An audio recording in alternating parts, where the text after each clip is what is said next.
Muy buenas noches, bienvenidos a Odisea. Esto que vamos a ver ahora sucedió hace un par de horas en el corazón de la ciudad de Buenos Aires. Estamos hablando de la calle Estado de Israel y Palestina. Es la conmemoración en Buenos Aires de la tremenda situación que se está viviendo, que se ha vivido en Israel.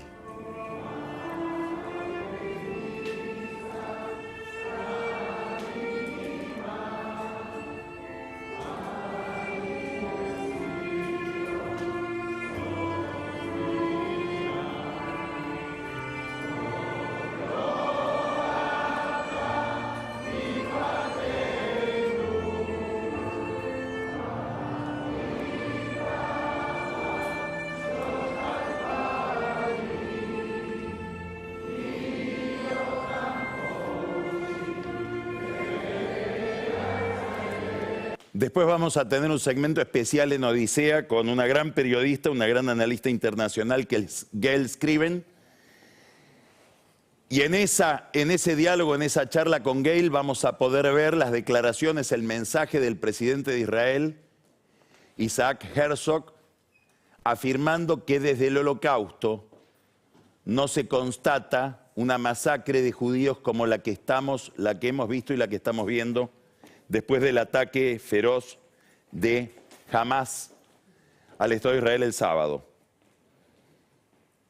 En la Argentina sigue su curso una campaña electoral que transcurre cada vez más en medio de un tembladeral, de una tormenta económica que se va acelerando, lo venimos registrando semana a semana y se acelera semana a semana.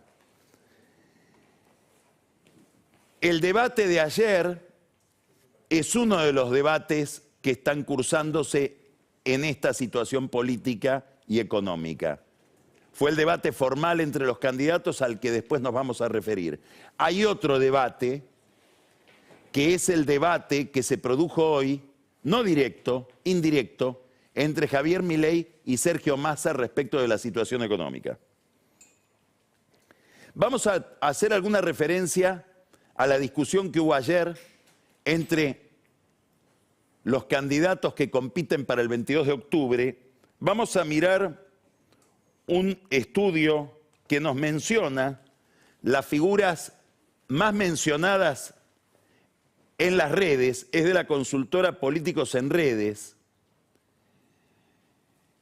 Javier Milei, 282.991 menciones. 38% de esas menciones, el sentimiento predominante fue positivo. Participaron de la conversación sobre Milei en las redes más varones, 59%, que mujeres. Las palabras claves asociadas a la figura de Milei en esta proyección que tiene sobre las redes el debate televisivo: órganos, armas, mujeres, Miriam por Bregman, listas, las listas que le señala Bullrich cuando le dice que están llenas de chorros de masa. 282.991 menciones. Vayamos al otro. Sergio Massa, 318.000 menciones, más que Milei, pero el 54%, el sentimiento predominante es negativo. Más mujeres que varones, 55 contra 45%.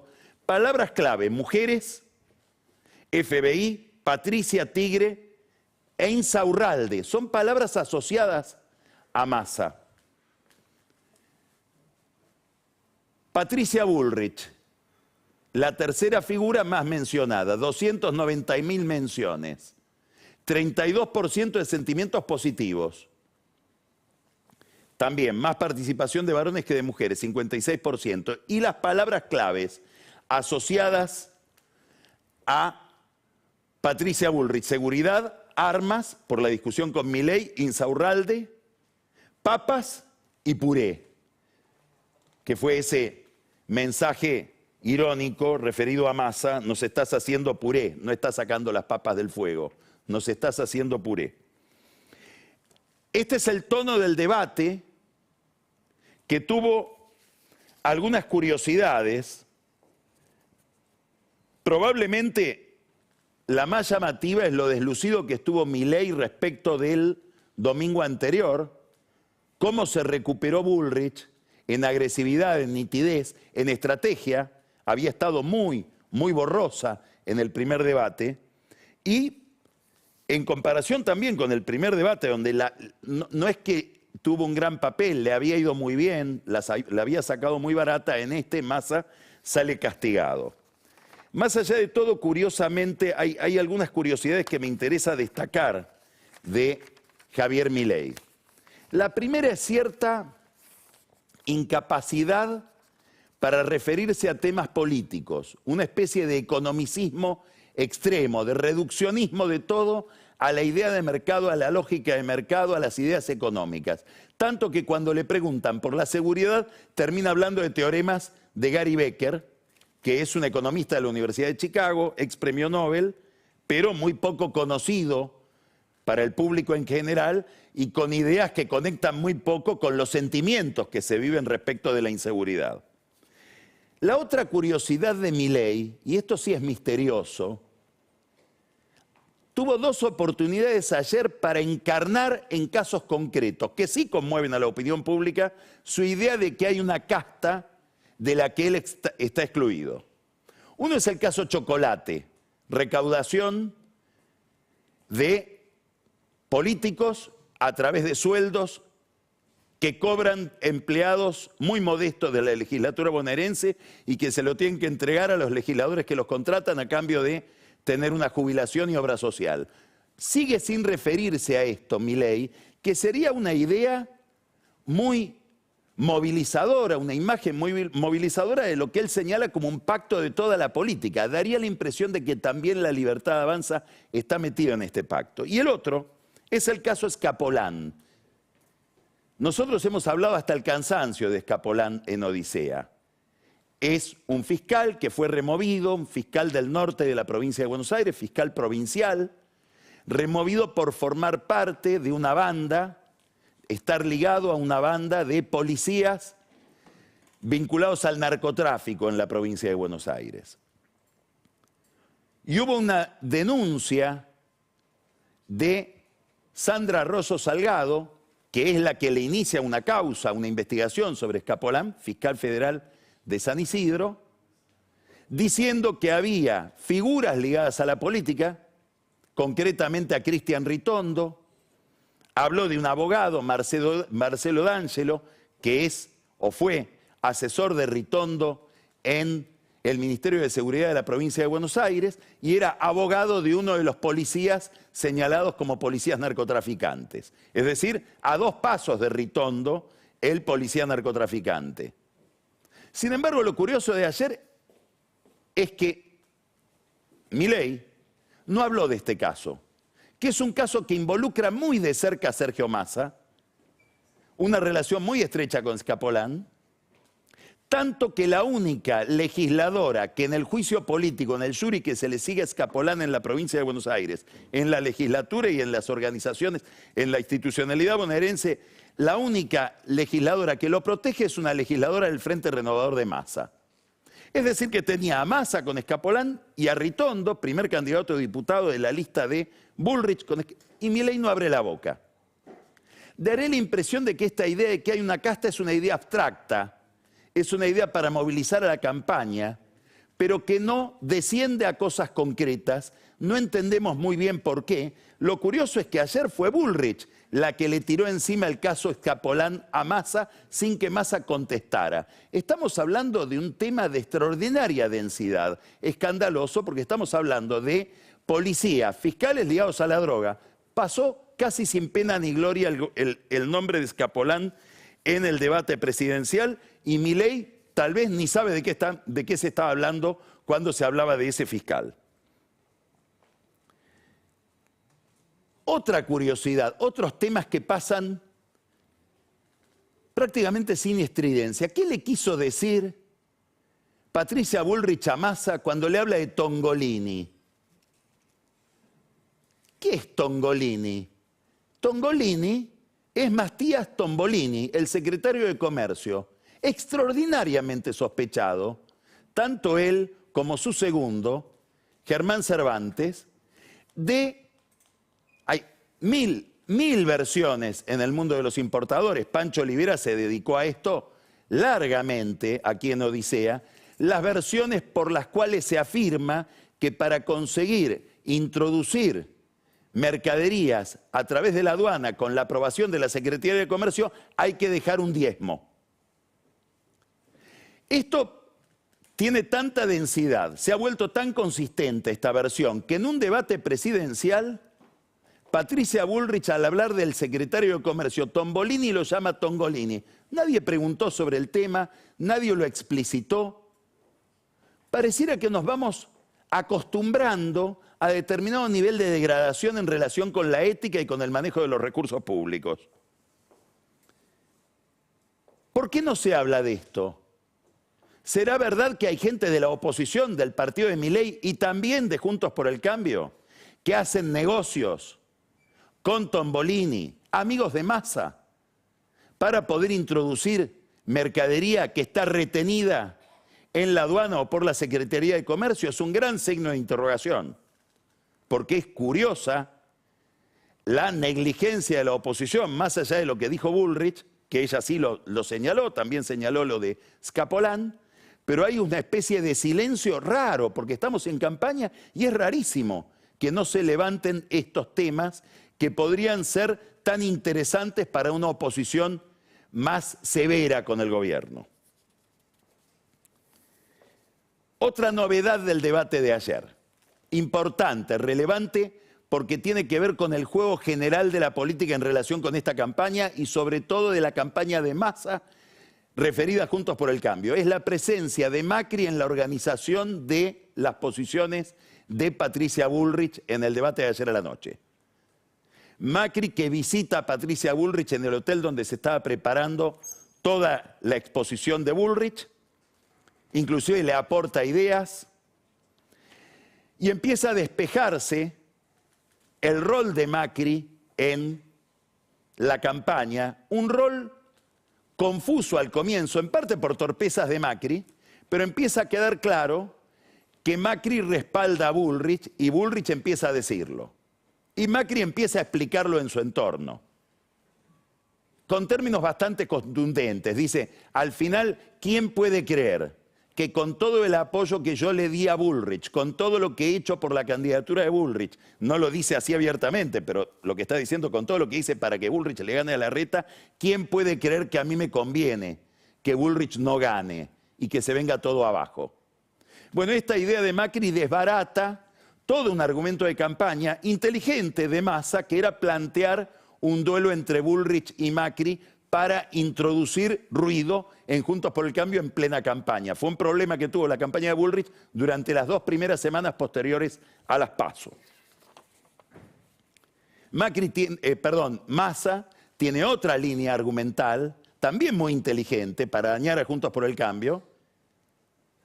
Habrá que ver si en Juntos por el Cambio la pueden desbaratar, que es la idea de un gobierno de unidad nacional que él en su fantasía anunciaría el 22 de octubre si es que entra al balotaje, y en el que él imagina, obviamente dañando a aquellos a los que nombra y a aquellos a los que ubica en esa mesa de un gabinete de unidad nacional, imagina a Carlos Melconian, a Emilio Monzó y a Gerardo Morales. Picardías de Massa frente a Juntos por el Cambio, donde, como sabemos, tiene infinidad de amigos. Queda flotando siempre, y quedó flotando en el debate de ayer, si existió o todavía existe un pacto Milei-Massa. Es obvio que Massa pensó a Milei como un instrumento de su carrera hacia el poder, suponiendo que Milei era un factor de división del voto de Juntos por el Cambio, lo cual fue un consenso hasta las elecciones del 13 de agosto. A partir del 13 de agosto se empieza a advertir que Milei no solamente le saca votos a Juntos por el Cambio, sino que alimentarlo era alimentar a alguien que también le sacaba votos al peronismo, es decir, al propio Massa. Ahí la visión de Massa respecto de Milei empezó a modificarse, pero hoy daría la impresión de que hoy, si es que existió algún acuerdo, ese acuerdo se rompió. ¿Y dónde se rompió? En el mercado financiero. Este es el contexto en el que se está llevando adelante la campaña. Y es un contexto donde hay una política muy desorientada, una política desastrosa de Massa como ministro de Economía, en parte derivado de que es ministro de Economía que tiene la cabeza puesta en su candidatura presidencial. Y esa política económica desastrosa está llevando a que aceleradamente, por eso hablábamos al comienzo de una aceleración de la crisis, la gente quiera desprenderse más y más de sus pesos. Esto que estamos viendo es un gráfico hecho por la consultora Proficio que nos muestra el comportamiento de los depósitos en pesos ajustados por UVA, es decir, el comportamiento de los depósitos en pesos en términos reales. Aquí toma el gráfico 100% el 14 de agosto, un aumento de los depósitos a partir de la fecha del 14 de agosto, estamos hablando del lunes posterior a las primarias, un pico el 18 de agosto en 7% y ahora estaríamos en 95% de los depósitos en pesos. Quiere decir que hay una caída de más o menos 11% en términos reales desde que se realizaron desde el 18 de agosto, es decir, 4 días después de las primarias hasta el 4 de octubre, que es la última medición. Bueno, esto no es solamente una corrida contra el peso que se verifica en los depósitos, también se verifica en todos los títulos en pesos que tienen los fondos de inversión, títulos del Tesoro, que la gente se empieza a desprender de ellos, porque piensan que va a haber una dolarización en el futuro. Este es el factor Milei. La promesa de dolarización acelera la destrucción del peso y hace que los fondos se desprendan de esos títulos que solo compra el Banco Central. No sabemos qué pasaría si un día los deja de comprar. Pero acá hay algo importante. Para comprarlos emite y al emitir genera más inflación. Más allá del plan platita de Massa, que echó querosén, echó combustible en lo que ya era una hoguera. En este contexto hay una perspectiva que alimenta esta corrida, que es la idea de que a la larga va a haber una devaluación. Miren estos números, esto es un mar de números que hay que entenderlo muy sencillamente. ¿De qué estamos hablando acá? Estamos hablando de los contratos futuros del dólar. ¿Con qué dólar se están realizando contratos para diciembre del 23? Un dólar oficial de 729 pesos. Para enero del 24, 920 el oficial.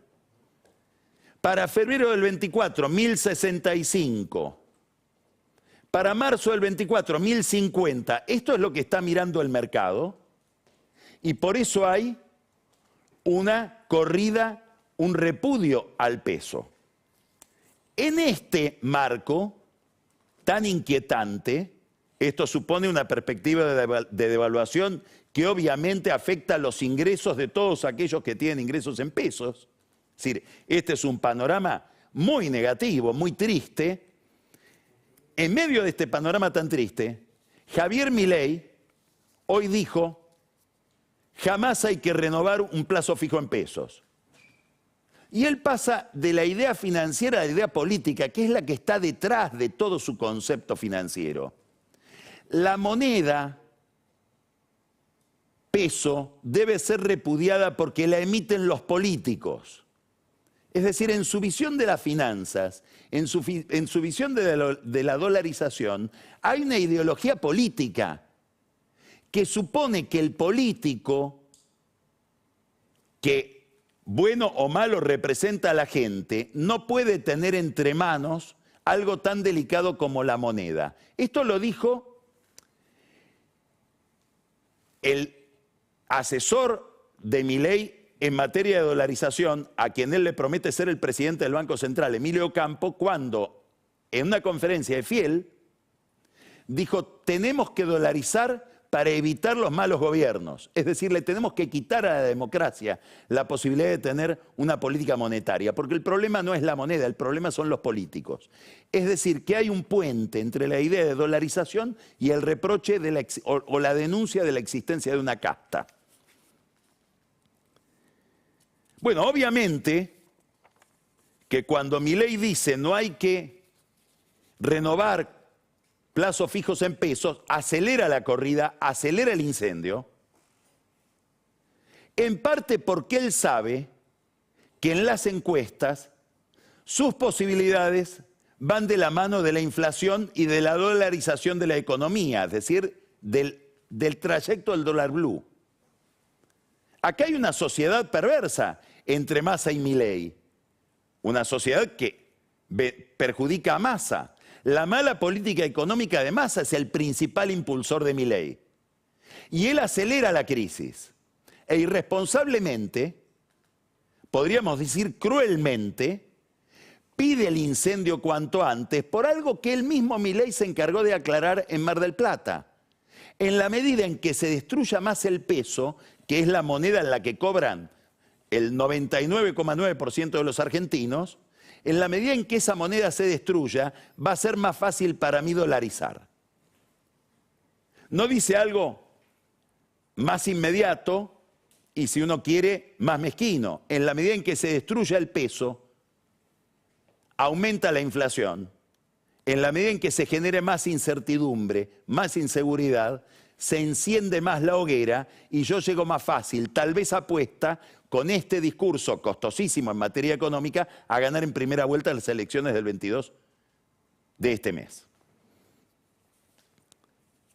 Frente a este panorama, aparecen los recuerdos. 1989, hiperinflación de Alfonsín. Guido Di Tella, por entonces miembro del equipo de Menem, economista caracterizado, después iba a ser canciller, de el equipo de economistas del peronismo, que dice: cuando lleguemos vamos a tener un dólar recontra alto. ¿Qué hago? Salgo a comprar dólares, si se va a encarecer. Alberto Fernández, agosto del 19, recién electo presidente: el dólar de Macri es un dólar que está muy barato. Y además no voy a pagar las LELIC. Y además no vamos a reconocer la deuda con el Fondo Monetario Internacional. Combustible. Para llegar mejor, a costa de los tenedores de pesos, por supuesto. Frente a esta situación tan delicada, que se vuelve más delicada por la acción de actores principales de la escena como Milei, el Banco Central, que saca un comunicado que casi empeora la cosa. Es un comunicado donde dice lo que uno ya sabe que no es, que es que el sistema financiero está sólido. Digamos, hay una degradación del peso de la que el gobierno no se hace cargo. El comunicado se lo tendría que mandar Miguel Pelle a Sergio Massa, porque uno de los factores principales de esta situación es la pésima devaluación que llevó adelante Massa y la pésima política fiscal que lleva adelante para comprar votos con emisión monetaria. Este es el motor de esta crisis, que Milei acelera.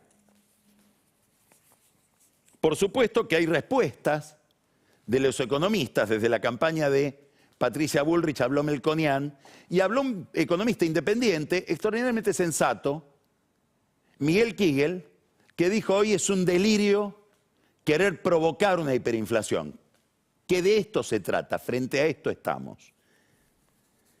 Vuelvo a un artículo que se publicó hace 3 domingos en La Nación, que lo mencionamos cuando se publicó. En aquel momento era interesante, hoy es muchísimo más interesante. El tiempo lo ha enriquecido. Es un artículo de Marina Dal Poyetto, donde ella plantea que ya no hay la opción entre gradualismo y shock. ¿Es shock o shock? ¿Y qué diferencia un shock del otro? Uno puede ser un shock ordenado. ¿Qué quiere decir eso? Un programa económico de shock, que lo conduce la política y que tiene cierta racionalidad porque es manejable por la política y supone un acuerdo político. El otro es un shock desordenado. ¿Quién lo maneja? El mercado, a ciegas sobre todo del costo social. Ese es el shock que está buscando Milei, que es el shock desordenado. Siempre estas fantasías de que se produzca el incendio suponen que alguien va a poder frenar el incendio y que el próximo gobierno va a tener la legitimidad suficiente como para hacerlo. Lamentablemente la historia tiene a veces otras ideas. Guido Di Tella dijo aquello del dólar recontra alto. Menem asumió en medio de un incendio y el incendio siguió durando y casi se lo lleva puesto a Menem. Esto es algo que en la memoria de los argentinos probablemente está desfigurado, pero Menem asumió el poder el 9 de julio del año 1989 y la convertibilidad, que es cuando podríamos decir empezó la estabilidad o se consagró la estabilidad, fue del 1 de abril de 1991. Es decir, 2 años después. 2 años de enorme incertidumbre, de crisis y de costo político para el propio Menem. Es una lección que tendría que estudiar Milei si es que él piensa que va a ser presidente y que le conviene producir un incendio que él cree que después va a poder frenar. ¿Cuál es la contracara de todo esto? Estos números, ya hablamos varias veces de esta consultora, se llama Exquanti. ¿Qué estudia? Estudia los números del INDEC semestrales, los estudia de manera trimestral. Es decir, nos anticipa lo que va a decir el INDEC y nos muestra trimestralmente lo que el INDEC termina diciendo semestralmente. ¿Acerca de qué? De la inflación, de la pobreza y de la indigencia provocadas por la inflación. Fíjense, está hablando del segundo trimestre del 2023 y la pobreza pasa de 38,7 a 41,5. En un gobierno peronista en el cual el candidato a presidente es el ministro de Economía que está a cargo de este problema, de esta economía. Esto es la pobreza en el total de los grandes aglomerados del país. Ahora vamos a ver la indigencia. También en el total de los aglomerados pasa de 8,8 a 9,8. Fíjense, desde el cuarto trimestre del año pasado al segundo trimestre de este año, es decir, esta es la gestión de Massa. Esta es la papa caliente, que la tomó caliente y la hizo más caliente. Es decir, recalienta la papa. Por no decir lo de Bullrich, de que hace puré. 9,8. Indigencia en los grandes... Ahora vamos a ver el drama del kirchnerismo, que es la provincia de Buenos Aires, el conurbano bonaerense, que es el lugar de repliegue de Cristina Kirchner y su grupo. 48,2 de pobreza, parte de 45,8 a 48,2 pobreza en el conurbano. Estoy insistiendo, segundo trimestre de este año, y la indigencia, que en el conurbano bonaerense pasa de 11,3 a casi 12, 11,9. Bueno, también acá, estas curvas ascendentes son las que corresponden a la gestión del ministro de Economía. ¿Por qué es interesante esto? Porque hay que aplaudir de pie al que esté pensando, probablemente sea el mismo, la campaña de Massa, que logra que no pague todo el costo discursivo, político, cotidiano de estos números, frente a los cuales está él como responsable.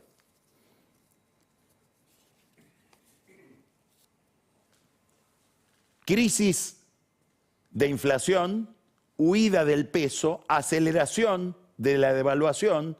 Hoy en Rosario se compraban dólares al final de la jornada, es decir, a primeras horas de la tarde ya a 1.000 pesos el dólar blue. Cerró formalmente en Buenos Aires a 9,45, pero se seguía vendiendo a más de 9,45, terminó vendiéndose a 9,65 en algunas casas de cambio.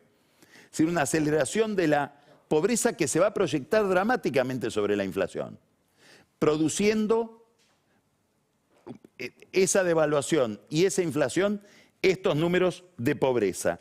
Este es el paisaje sobre el que se recorta vergonzosamente el caso Insaurralde, que sigue dando noticias, Y algunas noticias son técnicas, pero le van a traer problemas penales o judiciales. ¿Qué tenemos acá? Tenemos decretos de la provincia de Buenos Aires, firmados por Insaurralde, en la provincia de Buenos Aires. Dice, locación, ¿dónde estaba Insaurralde cuando lo firmó? En la provincia de Buenos Aires. 24 de septiembre, por ejemplo, firma digital de Insaurralde en la provincia, cuando él estuvo entre el 11 y el 25 de septiembre en Marbella, con Sofía Clerici. Esto lo están estudiando en el bloque de Juntos por el Cambio de la legislatura bonaerense de diputados, en la Cámara de Diputados de la legislatura bonaerense. Al frente de esta investigación está Maximiliano Abad, que es candidato a senador de la lista de Patricia Bullrich, es decir, de Juntos por el Cambio en la provincia. Acá tenemos otro decreto, también de Insaurralde, del 24 de septiembre, firmado también en Buenos Aires, estaba en Marbella. Y lo más interesante, Kicillof sinceramente no sabía que estaba en Marbella. Lo llamaba para verlo e Insaurralde le decía, no te puedo ir a ver porque estoy trabajando. Supuestamente en Lomas de Zamora, vaya a saber dónde le decía que estaba trabajando. Y estaba en el Bandido, es decir, navegando en el Bandido con Sofía Clerici en Marbella, mientras firmaba decretos en Buenos Aires. Habrá que ver qué consecuencias penales tiene esta investigación que están realizando en Juntos por el Cambio de la legislatura. No es el único problema que empieza a aparecer alrededor de la figura de Insaurralde como funcionario.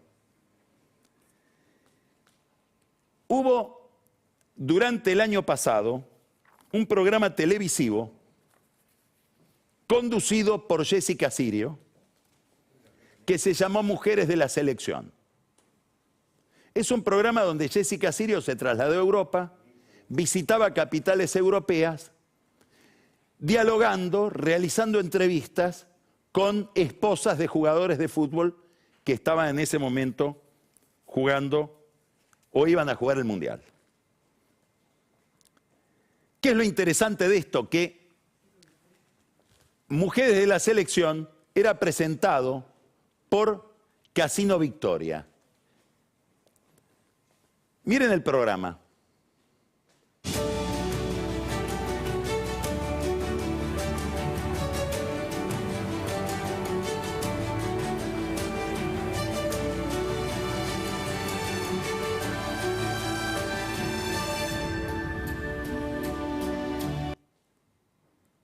Casino Victoria es un casino que queda en Entre Ríos, en la ciudad de Victoria, que pertenece a una figura clave del mundo del juego en la provincia de Buenos Aires que se llama Daniel Mautone, al que ya nos referimos el lunes pasado. Mautone es dueño de bingos, tiene varios bingos en la provincia de Buenos Aires, en algunos de ellos es socio de Daniel Angelici, que como sabemos es una figura principal del radicalismo porteño de Juntos por el Cambio, amigo de Macri. Acá lo tenemos a Mautone. ¿Por qué es importante esto? Porque todo el mundo sabe que el negocio del juego en la provincia de Buenos Aires lo conduce, lo regula Insaurralde a través de un funcionario propio que se llama Omar Galurralde, que dirige el Instituto del Juego y Lotería y que comparte esa conducción con una funcionaria que depende de Sergio Massa políticamente. Es decir, que lo que tenemos, ahora vamos a ver otras imágenes del Casino Victoria, una nota de la política online de 2014 donde dice El kirchnerismo en guerra con Insaurralde por la instalación de un bingo en Puente La Noria. Es un gran sueño de Insaurralde y de Mautone. Esto lo impidió después Vidal, María Eugenia Vidal. Es una movida para favorecer a Mautone, empresario cercano al diputado y quien le presentó a Sirio. Ahora, quiere decir que tenemos, acá está la presentación de una fiesta por los 2 años de una fundación del Casino Victoria que la condujo Mirta Legrand. Estamos hablando del Casino Victoria de Mautone. ¿De qué estoy hablando? Estoy hablando de un empresario del juego que depende de empresarios de Insaurralde, uno de ellos es Galurralde, que emite publicidad o pone publicidad en programas conducidos por la esposa del funcionario de Insaurralde. Cuando ese programa Mujeres de la Selección se realizó, ya Insaurralde era jefe de gabinete de la provincia de Buenos Aires. Muy parecido a Otesur. Lo que escandaliza en Otesur debería escandalizar también acá. Si son formas de financiamiento indirecto de la política a través de empresarios comprometidos con determinados funcionarios. No es lo único que sorprende de Insaurralde. Podemos trasladarnos ahora a Miami, que atrae tanto a los políticos argentinos y a los políticos kirchneristas. Acá tenemos un extraordinario condominio que se llama ECO, queda en Aventura, y aquí hay un departamento que pertenece a una sociedad, esto queda en el 3300 noreste de la calle 188, este es el living y la cocina del departamento.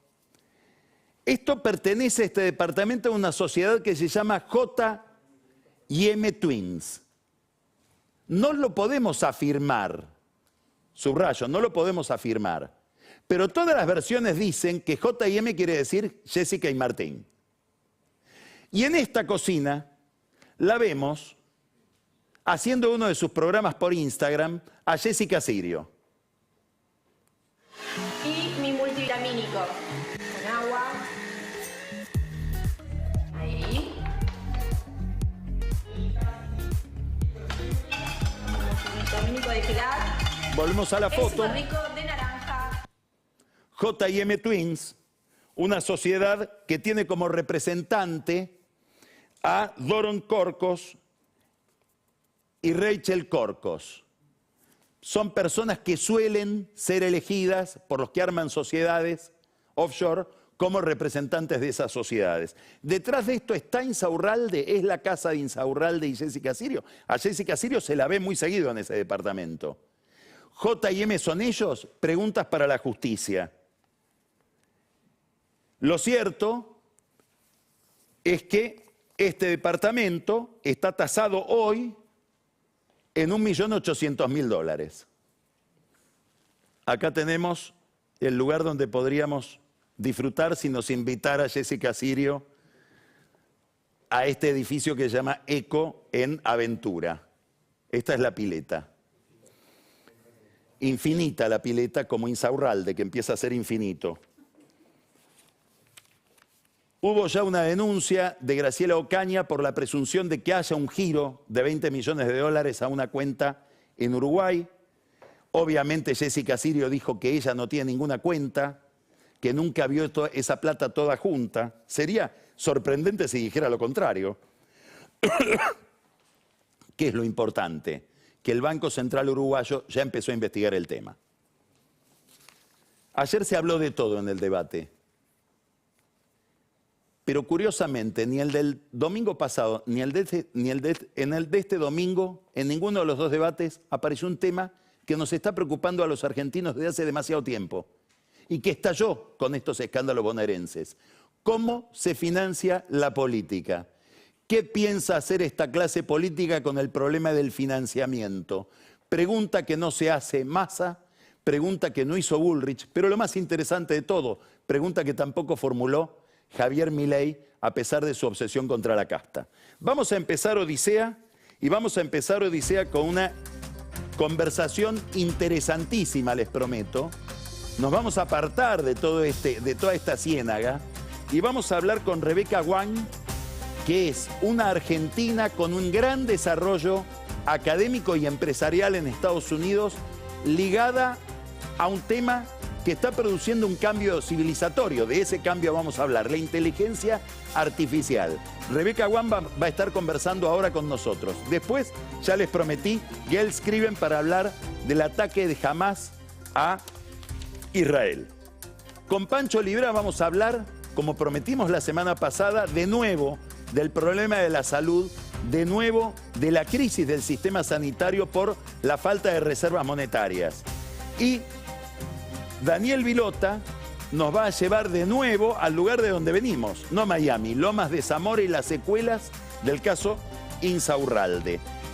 Ana Iparraguirre pregunta, ella va a responder, la pregunta para Ana es: ¿qué efectos tienen los escándalos en las campañas electorales? Y a Camila Perochena le vamos a pedir que traiga el espejo de la historia para ver un problema. Apareció probablemente desde el 83 hasta la fecha en una campaña presidencial el primer candidato que niega que haya habido en la Argentina entre el 76 y el 83 terrorismo de Estado. Es obviamente Javier Milei. Quédese para el whisky, por favor. Vamos a revelar los resultados de la última encuesta. Vamos a formular la próxima encuesta, que usted puede empezar a votar a partir de ahora. Y la pregunta es: ¿a cuánto va a estar el dólar el 22 de octubre? ¿Entre 900 y 1000? ¿Entre 1000 y 1100? ¿Entre 1000 y 1200 o más de 1200? Linda pregunta. Y Kenan Consulting, en la voz de Carola Gil, para ver cantidad de peculiaridades de esta campaña electoral, sobre todo en materia canina. Y después de Odisea, quédese a ver la entrevista, en Más Entrevistas, de Luis Novarecio con el especialista en política internacional, Gustavo Sierra. Empezamos Odisea, vamos al encuentro de Rebeca Wang.